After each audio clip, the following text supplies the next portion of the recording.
Marks 30 years since Stockton native Kristin Smart disappeared. The Cal Poly freshman was last seen after a Memorial Day weekend party in 1996.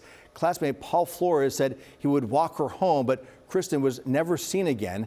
It's a story we've followed from the very beginning. Smart's family speaking with us just days after she vanished. You have to go out yourself and do it. There's not someone who's going to find her for you. The search for Kristin continued for decades. She has never been found, and throughout it all, Paul Flores remained the only suspect.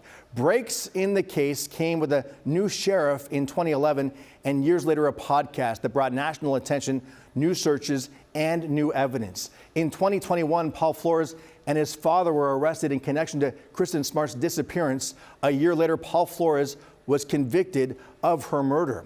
Now, the Smart family is still fighting to bring Kristin home.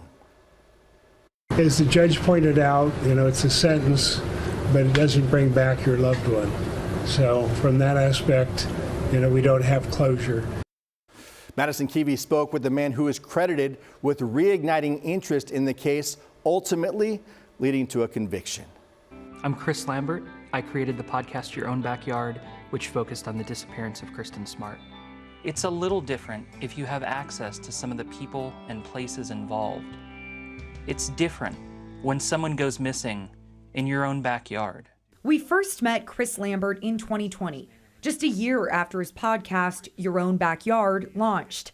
He grew up near where Kristin disappeared and remembers passing the billboard with her face on it. Driving past that billboard was a periodic reminder that, oh yeah, they still haven't found that girl.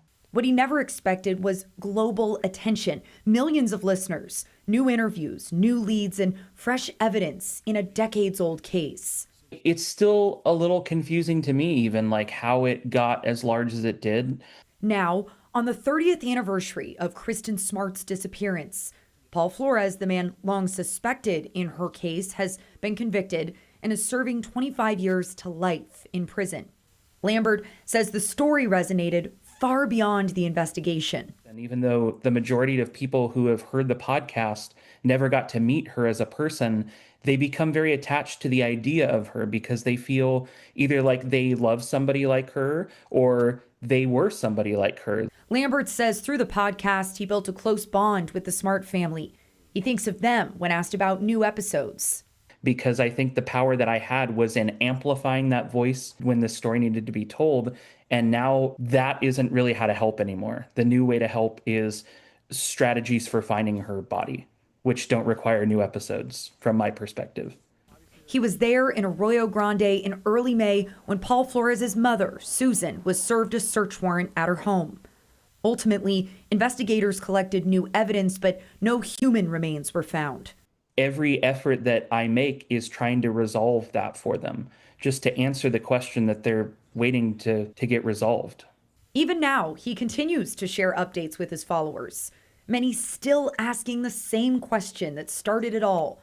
Where is Kristin Smart? To step back for a moment and just really let it sink in how long 30 years is. And it always comes back to Kristin's family. Like, what must it be like for parents and siblings to lose a member of their family and then 30 years goes by? Like, for context, I was 8 years old when she went missing and now I look like this. And so that's a long time to not know where she is, but to know who is responsible and they just won't tell you what they did with her. It's just an unbearable amount of pain that I can't even comprehend. Well, tomorrow, friends, family, and the community will meet for the yearly tradition of celebrating Kristin at her favorite spot at a park in Shell Beach near Cal Poly.